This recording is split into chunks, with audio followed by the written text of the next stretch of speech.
ಶ್ರೀವಿದೆ ಅಗರೋಚ್ಯಾಯ ನೋಡ್ಕೊಂಡು और राम राम रटते रटते धीरे ओ मरिया राम राम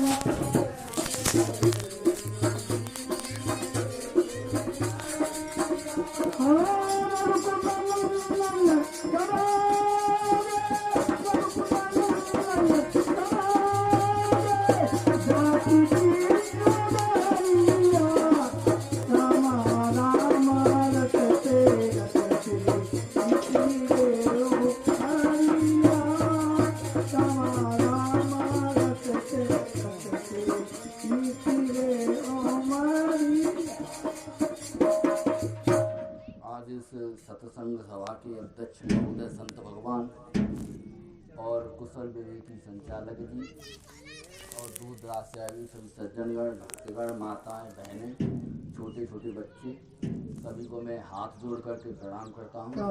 जो कुछ भी गलतियाँ हो जाएं उन्हें अपना बच्चा समझ के क्षमा कर देना।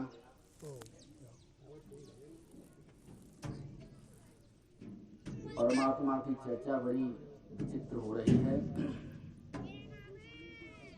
ज्ञान भक्ति और कर्म के ऊपर सभी ने प्रकाश डाला है, तो जो मुझ पे आता है वो मैं बताना चाहता हूँ आपको। आप ही से सीखा है, आप ही को बता रहा हूँ।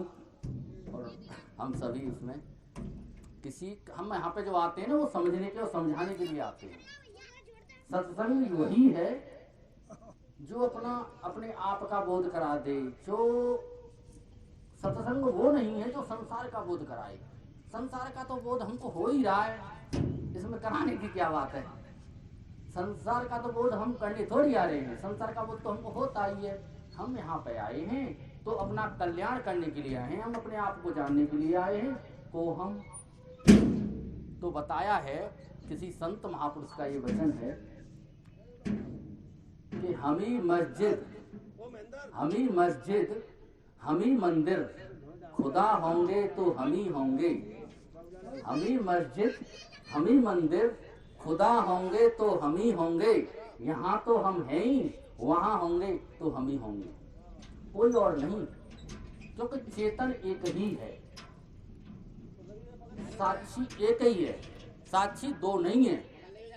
न चेतन अनेक है, क्योंकि जीव अनेक एक श्रीकंता जो कहा है ना, वो जीव अनेक हो सकते हैं, मन अनेक हो सकते हैं, दृष्टा अनेक हो सकते हैं अलग अलग शरीरों के, लेकिन जो चेतन है ना वो एक ही है, वो साक्षी वो एक ही है। अब इसको समझने के लिए चार बताई हैं चीजें।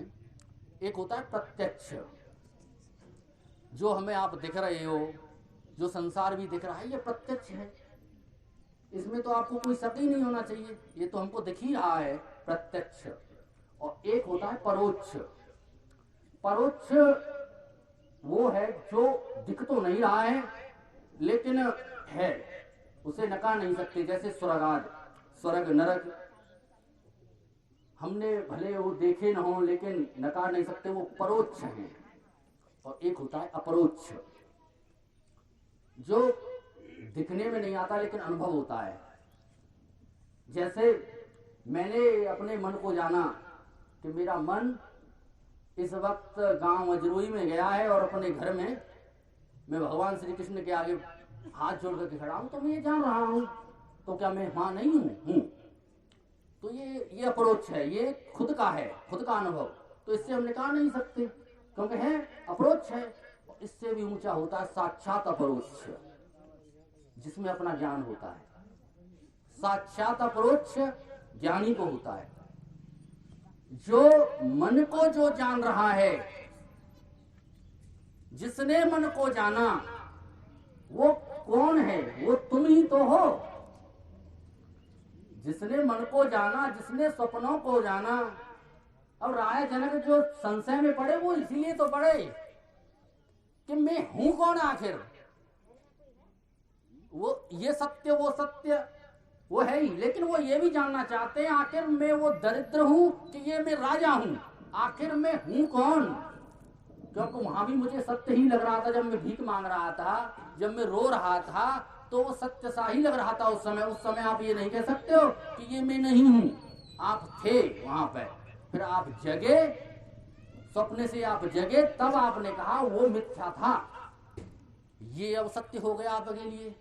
जब ये मिथ्या हो, जब आप उसको देख रहे थे तो ये मिथ्या था आपके लिए होते हुए भी।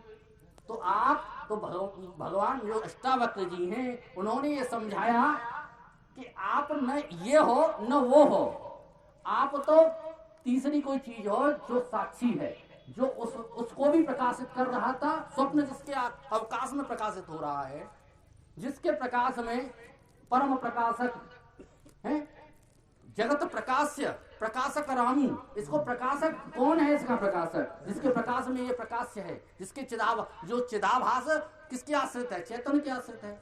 आश्रो है एक, मतलब जड़ाश्रयम, जड़ का भी आश्रय वही चेतन है। जो ना कह रहे जड़ है करे चैतन्य अस समर्थ रघुनाथ, वही चेतन के आश्रित है सब कुछ। लेकिन हमें ऐसा लगता है अज्ञान के कारण कि ये जड़ है, ये चेतन है। वास्तव में चेतन से अलग कुछ है नहीं, केवल चैतन्याभास। अब आपका चेतन कैसा है कि चेतन होते हो, आप जगते हो तो चेतन हो गया, लेकिन वो ऐसा चेतन नहीं है। वो आपकी समझ में हो सकता है, लेकिन ज्ञानियों की समझ का जो चेतन है वो चेतन है, हुआ नहीं है, वो है, सदा है, उसी के होने से ये सब है ऐसा। और शरणागत के विषय में थोड़ा सा विचार डालूंगा। इस शरणागत का प्रसंग मेरे मन में बहुत दिनों से था। 2-3 सत्संग निकल गए हमारे मासावण के यहाँ पर शरणागत की मामे कम शरणम ब्रज। अब आप ये बताओ, सभी धर्मों को छोड़कर हे अर्जुन मेरी शरण में आ जा, सभी धर्मों को त्याग करके।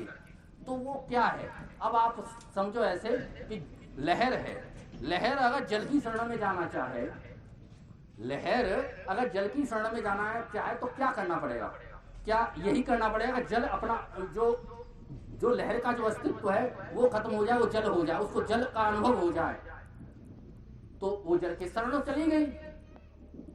तो उस जल में क्या लहर में कोई अंतर है? कुछ अंतर नहीं। ऐसे ही आपका जो मन रूपी जो जीव आप बने हुए हो, देह रूपी आप अपने को मान बैठे हो, अगर आप ये जो लहरें हैं इनको आप मिटा करके उस चैतन्य में रमण करो, उस चैतन्य की शरण हो जाओ, उस चैतन्य को अपने भाव में, स्वभाव में स्थापित कर लो। कहते हैं कि ज्ञानी को अहंकार हो जाता है। मैं दावे से कह सकता हूं ज्ञानी को अहंकार नहीं होता, नहीं होता, नहीं होता। अगर असली ज्ञानी है तो उसको अनुभव हो चुका है तो। ज्ञानी को तो भाई साहब क्या कहें, अगर उसको अपमानित भी कर दिया जाए, मान भी दिया जाए, उसको थूक भी दिया जाए उसके ऊपर, तो भी वो स्वयं पूर्वकों को, वो तो देह भाव से ऊपर उठ चुके होता है, वो उस आत्म चैतन्य में स्थित हो चुका है। तो पहले जो मैंने कहा था कि हम ही मस्जिद, हम ही मंदिर, खुदा होंगे तो हम ही होंगे, हम यहाँ तो हैं ही, इस अंतकरण में तो हम हैं ही, और वहां होंगे तो हम ही होंगे। एक हो हम, द्वितीय नास्ति। एक हो ब्रह्म, मतलब एक ही ब्रह्म है, उसी के आभास में, उसी के चैतन्य के आभास में जगत है, उसी के आभास में जीव है, उसी के आभास में भाव और अभाव है। अभाव का भी साक्षी, भाव का भी साक्षी वही है। जब तो कहा है भाव कुभाव अलख आलसहु नाम जपत मंगल दिस। उसका नाम लेते ही, नाम लेने का मतलब उस तत्व में स्थित हो जाना, उस वही नाम लेना है। नाम तो वही है, सभी नाम रूप उसी के हैं। तो समझ के नाम लिया जाए तो तारने वाला होता है, और न समझ के लिया जाए तो भवसागर में जाने वाला होता है। इन्हीं शब्दों के साथ मैं अपनी वाणी को विराम देता हूँ। जय श्री कृष्णा, जय श्री राधे। देखो भैया ने बहुत सुंदर बात बताई। वास्तव में हमें ऐसे समझे कि जैसे अब मान लीजिए कि लाइन खिंच में तारे खिंच रहे हैं, तो हमें तारे तो दिखाई दे रहे हैं लेकिन बिजली दिखाई नहीं दे रही है। और जितने बड़े बिजली के उपकरण हैं सब रखे रहे, जब तक उसमें बिजली नहीं जाएगी तब तक कोई